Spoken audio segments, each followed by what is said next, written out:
కాదు తాత, 40 ఎకరాల పొలాన్ని మేనేజ్ చేసుకుని అప్పట్లో వచ్చావు కదా వయసులో ఉన్నప్పుడు.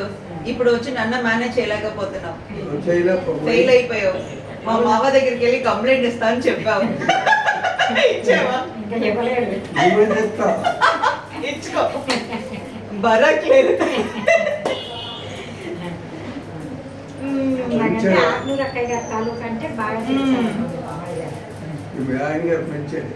నేను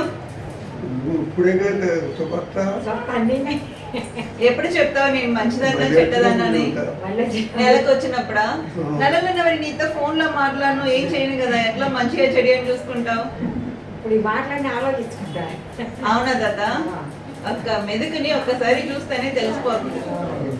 ఈ ఫ్యామిలీలో వచ్చి 22 ఏళ్ళు ఉన్నానంటే మంచిది కాకపోతే ఎలా ఉంటాను? కుటుంబంలో వచ్చి 22 ఇయర్స్ అయింది, 22 ఏళ్ళు అయింది. అటు వాళ్ళే సమర్థించుకుంటాం, ఇటు నీది సమర్థించుకుంటామని. అత్తయ్య ఒకసారి నేను మంచి వాళ్ళకి ఎప్పుడు మంచి వాళ్ళే దొరుకుతారు. పిల్లలు కర్మం కొద్దిగా పడతారు, వచ్చిన వాళ్ళు ధర్మం కొద్దిగా వస్తారు. మా మావయ్య ఎప్పుడు నాకు చెప్పే మాట, నువ్వు లేటుగా వచ్చావు, లేదంటే నా లైఫ్ ఇంకా బాగుండేది అని. అదే మామయ్య గారు బలవంతంగా బయటికి వెళ్ళిపోమన్నారు, సంపాదించుకుని ఎన్ని కట్టుకున్నారని అత్తయ్య గారిని తీసుకొచ్చామని. మీ అత్తయ్య గారు ఎన్ని నాకు ఆ రోజు మక్కాయికి నాకు ఎన్ని మద్దతు నేను ఆల్మోస్ట్ 14 ఏళ్ళు ఉన్నాం. ఒక్క మాట ఒకరు అనుకోవట్లేదు, ఎప్పుడు మాట్లాడకుండా ఉండలేదు. కూడా ఆలోచించారు. మీ అత్తగారు కొంచెం అరిసేది. ఎవరిని?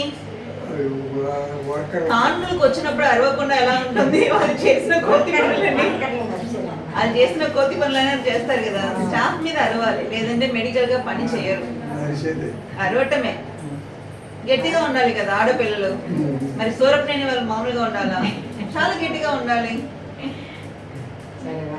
ఓకే మమ్మ.